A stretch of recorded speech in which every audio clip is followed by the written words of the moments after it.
So we got to go ahead and talk about this whole situation where Stephen A officially responded to Michelle Beadle and more or less so with Carrie Champion, as well as Mr. Doc Holliday gave his 2 cents on this whole entire back and forth. The guy that was sitting next to her, I don't know you from a can of paint. I think his name is Cody Decker. I heard you used to play in minor leagues, like 8 years, and tried it at baseball, whatever. No shade on you, bro. I don't know you. And I want you to know that anything that I say about your show with her in a second has absolutely nothing to do with you. I know you got to sit next to her and come across as rah-rah and all of that, bro. This has nothing to do with you. I wish you nothing but the best. I hope your success continues to grow and you make the most of the career that you're trying to have. I know you did short films, produce short films. Man, all the best to you, bro. I don't know you. Don't know you. My comments are strictly directed at this woman, who I will remind y'all I have not said a word about in over 11 years. I've never spoken about her. Do y'all know why? I don't know her. You would think there's some beef that's been going on and has been pervasive throughout the industry for years. It's all because of her. I have never said more than hello or goodbye to her in the initial stages, and we was at one event for ESPN in 2013 or wherever it was, where we might have spoken for a minute or two. I don't know this woman at all. And another thing, Screaming A. Smith is the master. He's the master of subterfuge. See, he says things to make you think he's feeling or fighting for one thing, but then in the midst of that same sentence, a paragraph, he actually telling you he's for the opposite. But if people don't listen closely to what he says and how he says it and when he says it, it goes over people's head. Now, he's still acting extremely puerile with Carrie Champion and Michelle Beadle. And I'm going to say it again. His response to Carrie Champion, extremely pugnacious. But his response to Michelle Beadle, extremely unseasoned. It's 29 degrees, his response to Michelle Beadle, compared to his response to Carrie Champion, 1,500 degrees. But that's why I criticize and say the things I say about Screaming A. Smith. And for people who say his little fans, I couldn't care less about Screaming A. Smith's attention or his job. I don't care about that because I'm going to have what the Most High wants me to have. Just like the Most High wants Screaming A. Smith to have the platform and the job that he got, so he has it. I don't pray against that because that's God's will. But my thing is, I know the agenda and the narrative Screaming A. Smith has been pushing and trying to mold. Beg your damn pardon.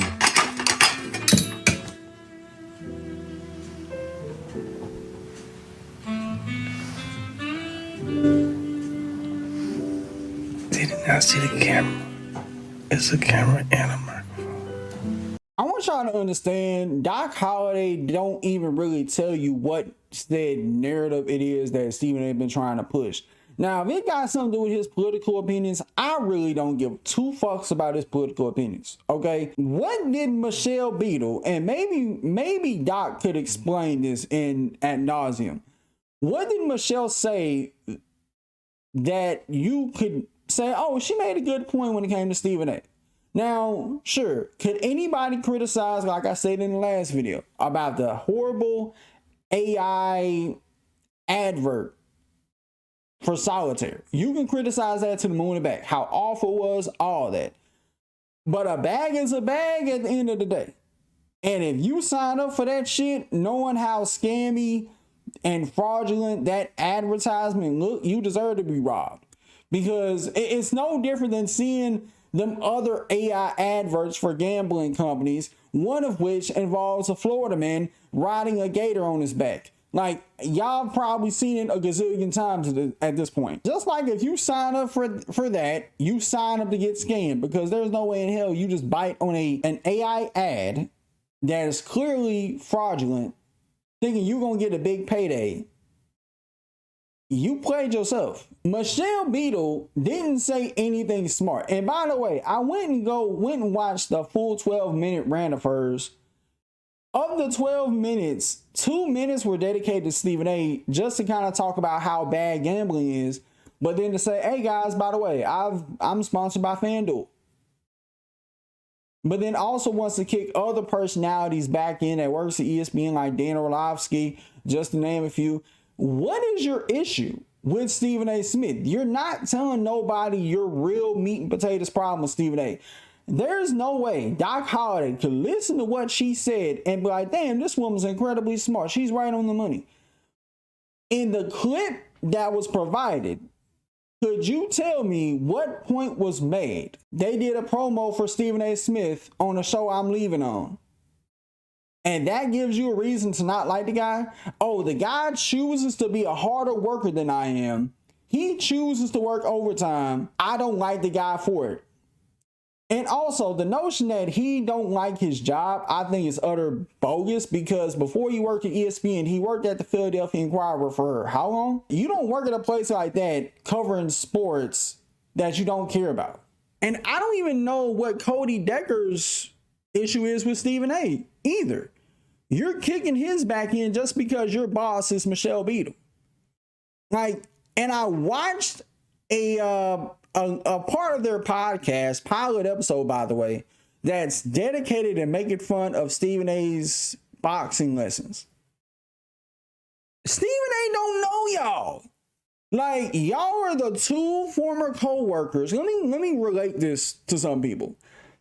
Let me make this a little bit relatable. Have y'all ever worked around two co-workers that you may have said hi and bye to, and you find out that them two co-workers who you don't know, you never ever had a deep conversation with them, have been kicking your back in, and you're sitting there thinking like, I don't know y'all. I ain't did shit to y'all for you to be upset at me.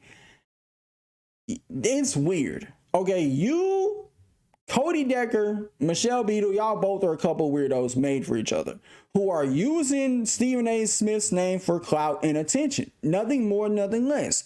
Like, there's no way in hell somebody could not see right through the malarkey, because without Stephen A. Smith's name, nobody would be watching a little crappy show. And just to give Michelle a little bit of a humbling experience on YouTube, the fact that a former ESPN personality don't have almost over 1 million subscribers at this point says a lot. A former ESPN personality, and I don't mean to talk about numbers with people, but if we're being honest, you're clearly using Stephen A. Smith's name for attention, because that's all you want is attention.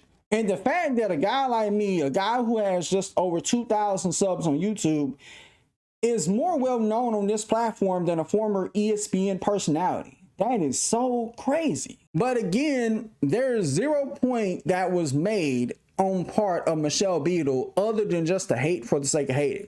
There has to be a reason. You have to have a reason to not like somebody. You can't not like somebody because, oh, they took an ad that you don't necessarily agree with. Oh, they work harder than you and they get paid more than you. Newsflash. If you choose to work hard at your job, you get something called a raise. You get something called a promotion. While others will sit in the corner and try to talk bad about you, but try to smile in your face. Funny how that works. My first impression of Michelle Beadle, I don't like this woman. She sounds bitter. She sounds jealous and envious. Because you could have not talked about Stephen A. Smith. If you want to criticize the advert that he did, that is all well and good. But outside of that one critique, you're way off base and out of line to make it seem like he's not a hard worker. He don't deserve the success that he got. He don't deserve anything. And preying on his downfall, look, I promise you, if there's one thing I know and two is for certain, your downfall will come quicker than his, because once people stop paying attention to you, throw out these cheap pot shots at Stephen A. Smith, they're going to see right through you. Because what do you want to be known for on this platform? Do you want to be known as a personality who covers sports and shuts the fuck up about everybody else? Or do you want to be known as somebody who covers sports and not shit talk people? And sure, if she was to somehow see this video, she'd say, oh, well, you talk about drama. Yeah, I talk about drama. I'm not involved in drama, unlike you. I don't start drama, unlike you. You're nothing more than a lazy, good-for-nothing Karen who got kicked to the side at SiriusXM and ESPN because you don't know when to shut the fuck up and do as you're told. To be honest, Michelle is one of them co-workers who would, at best, be at the job no more than 2 years because she's always getting into some trouble at work. She don't know how to stay out of trouble, to the point everything comes full steam ahead and you get fired because you can't get out of your own way. So again, I'll end it here. What do you want to be known for? Talking about sports or talking shit about people that you're jealous of? But with that being said, y'all don't know what you think about this mess in the comments below. Till next time, I'll see y'all in the next video. Peace.